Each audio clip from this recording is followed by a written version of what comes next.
Assalamualaikum warahmatullahi wabarakatuh.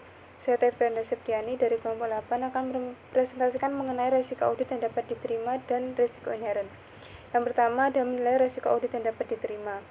Ada dampak lain dalam menilai resiko audit yang dapat diterima, yaitu namanya resiko penugasan. Resiko di mana auditor itu akan mengalami kerugian setelah audit dilaksanakan walaupun laporannya itu sudah benar. Jadi resiko penugasan ini berkaitan dengan resiko bisnis klien. Jika klien mengumumkan adanya kepalitan setelah dilakukannya audit, kemungkinan akan diajukannya gugatan hukum terhadap kantor akuntan publik tersebut sangat besar. Kemudian ada faktor-faktor yang mempengaruhi risiko audit yang dapat diterima. Yang pertama itu derajat ketergantungan pemakai eksternal pada laporan keuangan. Jadi ada beberapa faktor yang menentukan derajat ketergantungan tersebut. Yang pertama itu dari ukuran klien.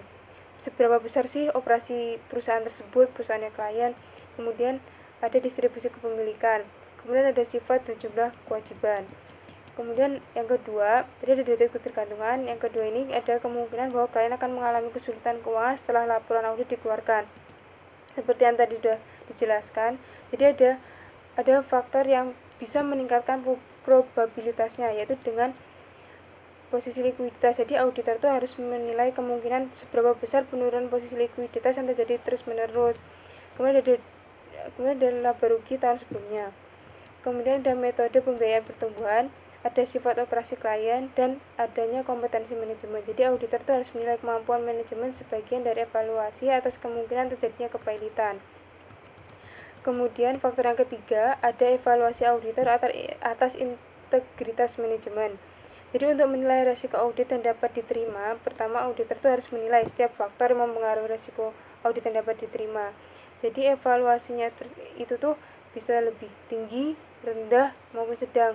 Dan dalam evaluasi tersebut itu membutuhkan bukti yang lebih ekstensif. Auditor itu bisa memperoleh informasi tambahan tentang klien. Jadi resiko audit yang dapat diterima nanti itu bisa dimodifikasi. Kemudian ada menilai resiko inheren. Resiko inheren itu suatu ukuran dipergunakan oleh auditor dalam menilai ada salah saji tidak dalam laporan keuangan tersebut dalam suatu segmen sebelum ia mempertimbangkan keefektifan dan pengendalian intern yang ada. Dalam menilai risiko inheren itu ada faktor-faktor juga yang mempengaruhinya. Yang pertama itu ada sifat bisnis klien. Risiko inheren untuk akun tertentu itu dipengaruhi oleh sifat bisnis klien. Jadi pemahaman auditor atas bisnis klien itu sangat penting banget. Kemudian ada hasil audit sebelumnya. Jadi kemungkinan salah saji itu bisa di tahun sebelumnya, bisa juga terjadi lagi di tahun sekarang. Jadi auditor itu tidak boleh mengabaikan dari hasil audit tahun sebelumnya. Kemudian ada penugasan awal versus penugasan berulang. Auditor akan memperoleh pengalaman dan pengetahuan tentang kemungkinan salah saji setelah mengaudit klien selama beberapa tahun. Kemudian ada pihak-pihak yang terkait, contohnya kayak manajemen perusahaan, ada entitas perusahaan, terus ada perusahaan induk dengan perusahaan anak. Jadi risiko inheren atas transaksi dari pihak-pihak tersebut itu sangat tinggi karena kemungkinan salah sajinya itu sangat besar. Kemudian ada transaksi non rutin atau kompleks. Kemudian ada pertimbangan yang diperlukan untuk mencatat saldo akun dan transaksi dengan tepat. Auditor itu harus memperbesar risiko inheren karena banyak akun yang memerlukan estimasi dan banyak pertimbangan manajemen.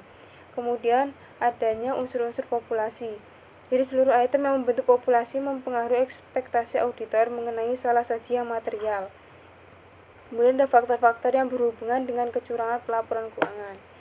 Ada juga faktor-faktor yang berkaitan dengan pelaporan keuangan yang curang dan misaprosiasi. Sekian yang dapat saya sampaikan, yang dapat saya jelaskan. Terima kasih.